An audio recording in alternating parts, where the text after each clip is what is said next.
En el contexto de la religión, se define como santos a las personas que se destacan por su ética intachable o por mantener un vínculo particular con una divinidad.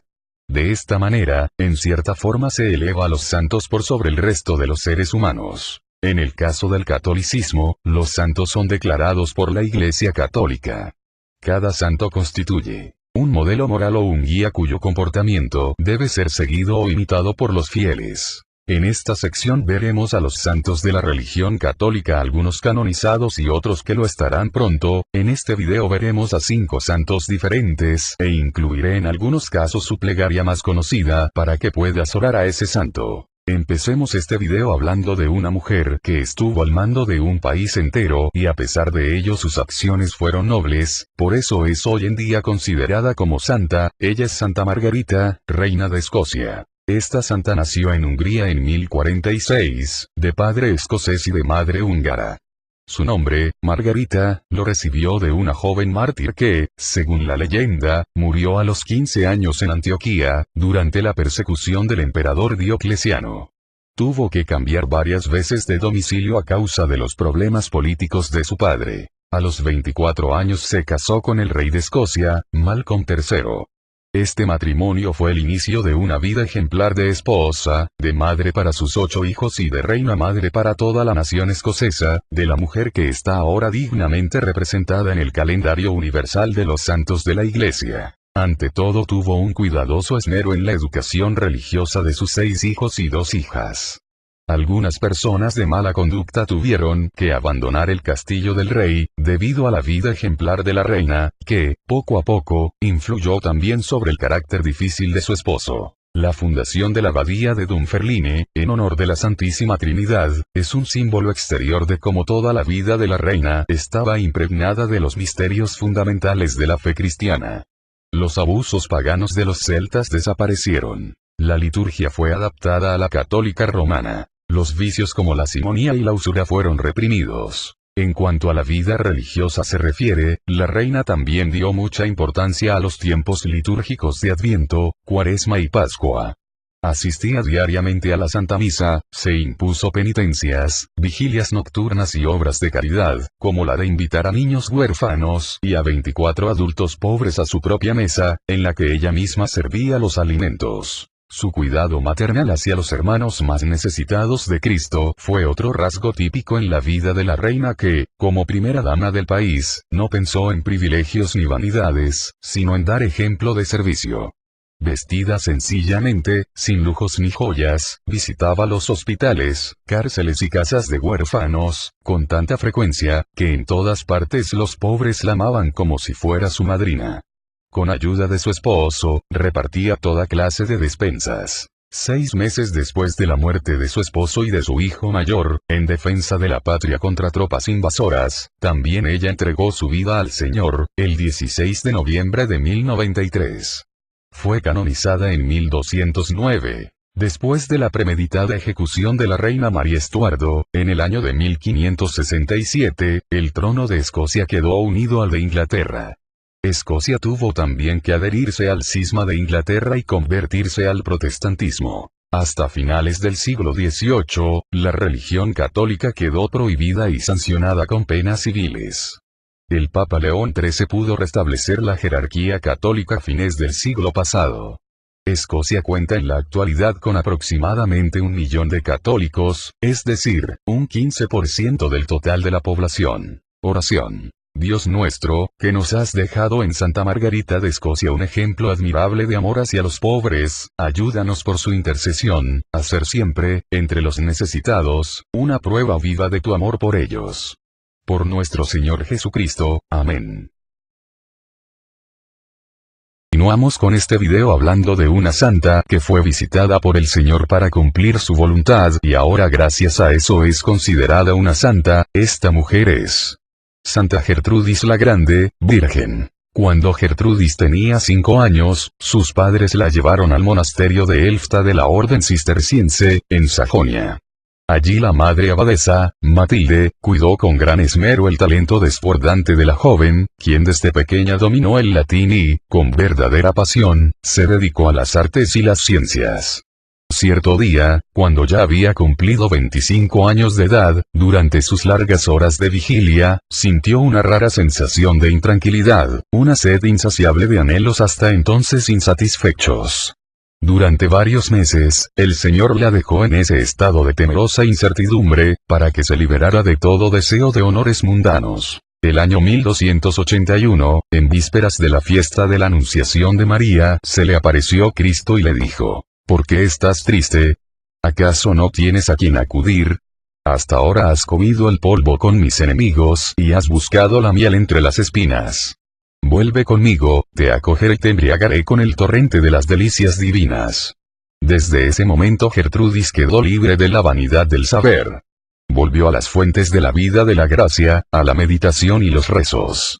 En lugar de los clásicos latinos, la Santa Biblia se convirtió para ella en miel para la boca, sonido de órgano para el oído y júbilo espiritual para el corazón. Frecuentemente al terminar la celebración litúrgica, veía los misterios de la fe y las exigencias de Dios para los hombres, en cuadros y parábolas llenos de claridad y vigor. Su corazón era como cera en la que Jesús imprimía su sello y las huellas de sus 5 llagas. Cumpliendo con el mandato de Jesús, Gertrudis escribió parte de sus visiones. Están redactadas en forma tranquila y versan casi exclusivamente sobre 5 grandes temas: la encarnación, la Eucaristía, los sufrimientos de Jesús sacerdote y hostia, María y el purgatorio. La devoción al corazón de Jesús. En la Edad Media dio sus primeros y más bellos retoños en el jardín del monasterio de Elft.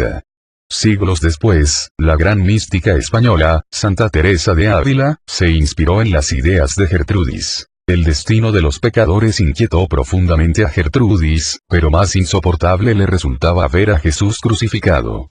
A veces sacó los clavos de la cruz para sustituirlos por clavos hechos de hermosas flores a fin de mitigar así simbólicamente los sufrimientos del Hijo del Hombre. Con afecto maternal se apiadó de las miserias de los extraños. Nadie era para ella demasiado malo o incorregible. También lloraba de compasión por los judíos y los paganos. Prefería interrumpir su diálogo con Jesús antes que olvidarse de las obligaciones más pequeñas de amor para con el prójimo. En su humildad se consideró la menor de las sirvientas del monasterio, escogía su vestido con los ojos cerrados de entre los hábitos desechados por las otras monjas y ayudaba en la cocina, el sótano y el jardín. Con todo, encontró tiempo para traducir párrafos de la Santa Biblia a la lengua del pueblo, para que la clase humilde pudiera entender la palabra del Señor. Según sus propias palabras, durante 40 años su vida fue un canal por el que Dios enviaba sus gracias a los hombres. Esta era la base de su alegría. En el invierno de 1302 entró en la unión definitiva con el Señor. La Iglesia ha conservado una parte de su precioso tesoro místico en las invocaciones de las letanías del Sagrado Corazón de Jesús. Oración. Tú que colmaste el corazón de Santa Gertrudis con la presencia de tu amor, purifica, Señor, nuestros corazones, para que también nosotros podamos experimentar la alegría de tu presencia y el poder de tu gracia por nuestro Señor Jesucristo. Amén. Estamos a la mitad de este video y ahora te hablaré de una mujer bondadosa y muy querida por su pueblo en la época del 1200. Esta mujer es Santa Isabel de Hungría, viuda. Entre las flores de santidad que por el carisma de San Francisco, crecieron en todo el mundo, la más bella flor de Alemania fue Santa Isabel que, de acuerdo a las costumbres de la nobleza medieval, fue a los 4 años declarada novia del príncipe Ludovico de Turingia. En tan tierna edad dejó su patria, Hungría, y fue entregada a la custodia de su futura suegra la princesa Sofía. Una característica de la pequeña Isabel era su amor a Jesús sacramentado, ante quien se postraba frecuentemente en la capilla del castillo de Wartburg. Después de jugar y practicar su deporte preferido, la equitación, tenía siempre tiempo para unos momentos de oración silenciosa.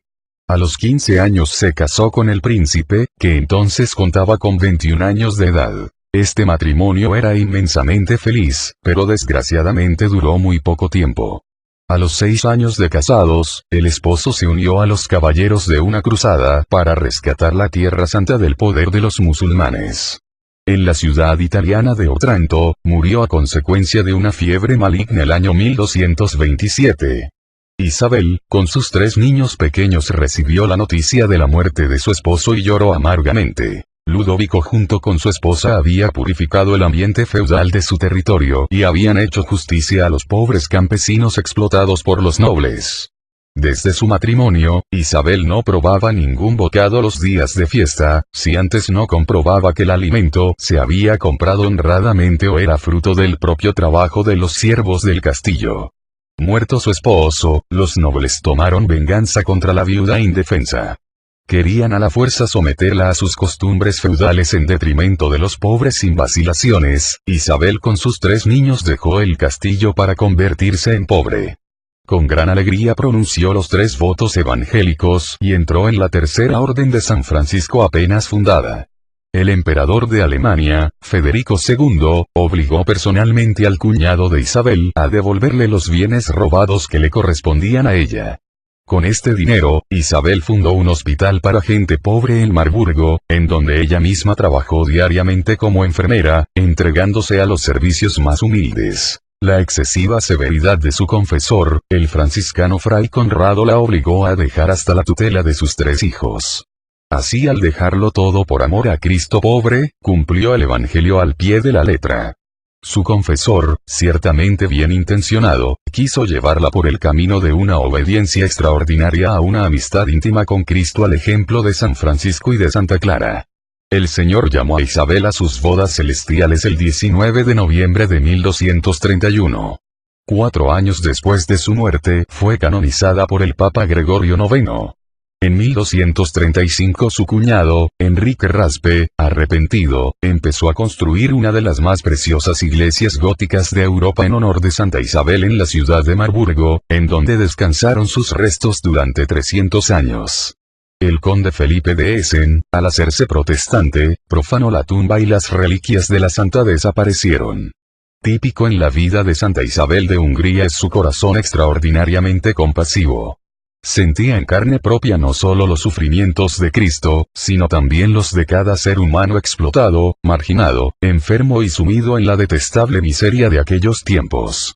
Innumerables instituciones de caridad, dentro y fuera de Alemania, llevan todavía hoy el nombre de la santa para dar testimonio de que amar es compartir totalmente la suerte del ser amado. Oración. Dios nuestro, que concediste a Santa Isabel de Hungría el don de reconocer y venerar a Cristo en los pobres, concédenos, por su intercesión, servir siempre con amor incansable a los necesitados y afligidos. Por nuestro Señor Jesucristo. Amén. Siguiendo con este video, ahora te hablaré de Santa Cecilia, virgen y mártir. La veneración de esta Santa Virgen y mártir es muy antigua, porque su nombre aparece en el canon romano desde el siglo IV. En aquella época se levantó en Roma un templo en su honor, en el barrio del Trastevere.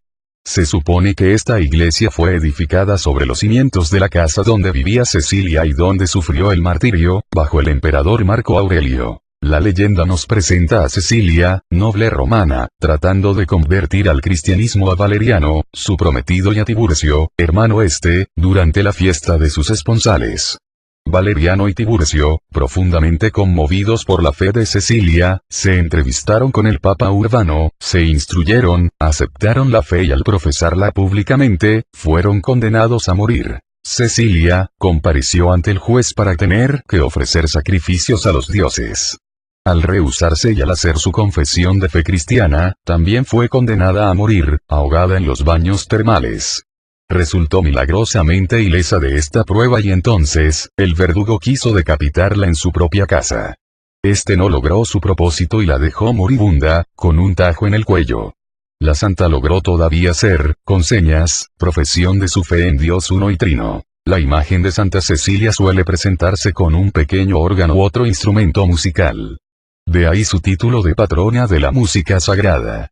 Es una alusión a la renuncia interior de su espíritu en medio de la algarabía de su noche de bodas. La vida de Santa Cecilia nos enseña que el uso de los instrumentos y aun la misma liturgia, no tienen como fin primordial la satisfacción de los sentimientos humanos, sino la gloria de Dios. Oración. Que la intercesión de Santa Cecilia, Virgen y mártir, nos obtenga, Señor, de tu misericordia, la gracia de vivir con alegría nuestra fe para que merezcamos cantar tus alabanzas en el cielo.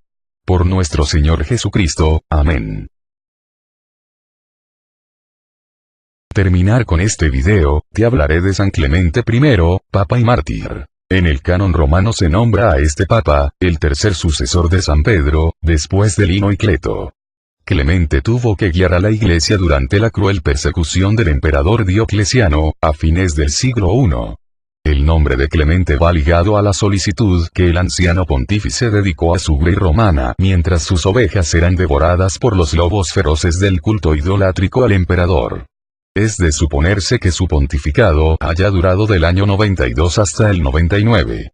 San Ireneo dice que Clemente fue discípulo de los apóstoles Pedro y Pablo en Roma. En el año 96 escribió una carta pastoral a los fieles de Corinto, que estaban divididos por la discordia.